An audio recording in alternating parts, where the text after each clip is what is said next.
Kodak Black cries for help from prison, leaked footage. Last year, just as he was preparing for his Rolling Loud performance in Miami, Kodak Black was arrested by federal agents for several firearm charges.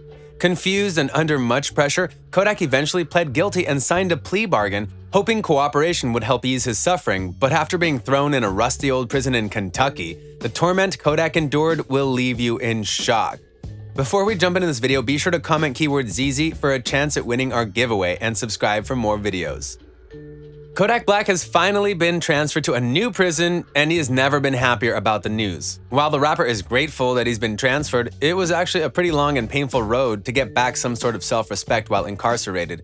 Kodak Black was arrested in 2019 by federal agents for allegedly lying on a legal document.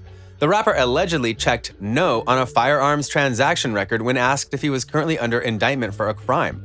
At the time, Kodak was facing charges of sexual assault stemming from an incident in 2016, so his actions immediately triggered a red flag. But here's the thing. According to Kodak's lawyer, the rapper was actually just confused by the verbiage of the question rather than intentionally lying. Kodak Black is fully aware that he's facing charges and knows that lying on legal documents would only make things worse. When he checked no, it was under the belief that being under indictment means guilt. Since Kodak has pled not guilty in the pending case, it didn't make sense to check yes, or at least that's the lawyer's stance. Whatever the case may be, you can tell KB's attorney, Bradford Cohen, doesn't mess around. At first, people believed Kodak was arrested at the concert just before his performance, but his lawyer cleared that up, and for good reason. Kodak was not forcibly dragged in by authorities. He was alerted of his warrant and willingly turned himself in.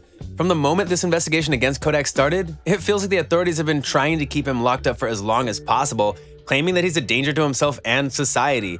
But why would a danger to society turn himself in? Things only got worse for Kodak from there. When he signed his plea deal, he was sent over 500 miles away from his home in UPS Big Sandy in Kentucky.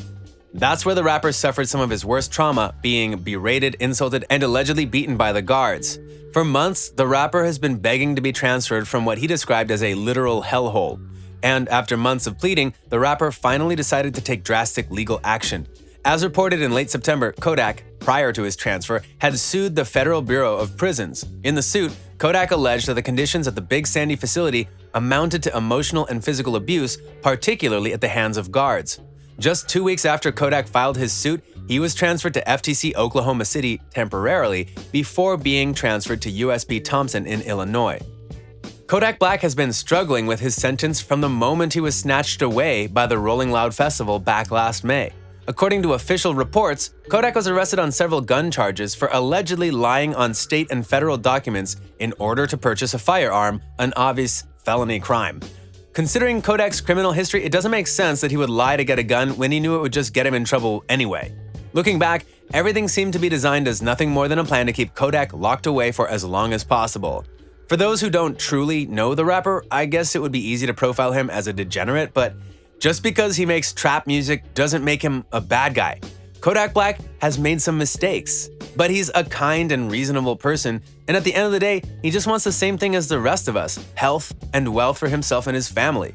Attorney Bradford Cohen spoke with Kodak earlier this week about the transfer to USP Thompson. Per Cohen, his client is grateful to have moved to the Illinois facility, adding that the guards there are acting in a more professional manner than he experienced in Kentucky.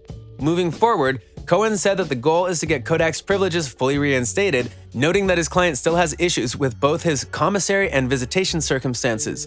One thing we did find pretty interesting is that in the release statement provided by prison officials, the formal reason for Kodak's new transfer was not revealed. Sometimes nothing works better than the threat of legal actions, it seems. Now that Kodak is in a better place, hopefully, he can serve out and fight the rest of his sentence with a little bit of peace and dignity. As it stands now, Kodak Black still has a mountain of charges that he needs to fight, but his lawyer has proven time and time again that he will fight to the bitter end for the young star. We can only hope now that the two find some way to be released as soon as possible.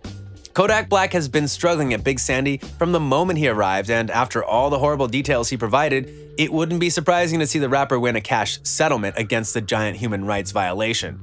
We're just glad that he's getting closer to true freedom in due time. Thanks for watching Lime Report. Don't forget to comment keyword ZZ for a chance at winning our giveaway and subscribe for more videos.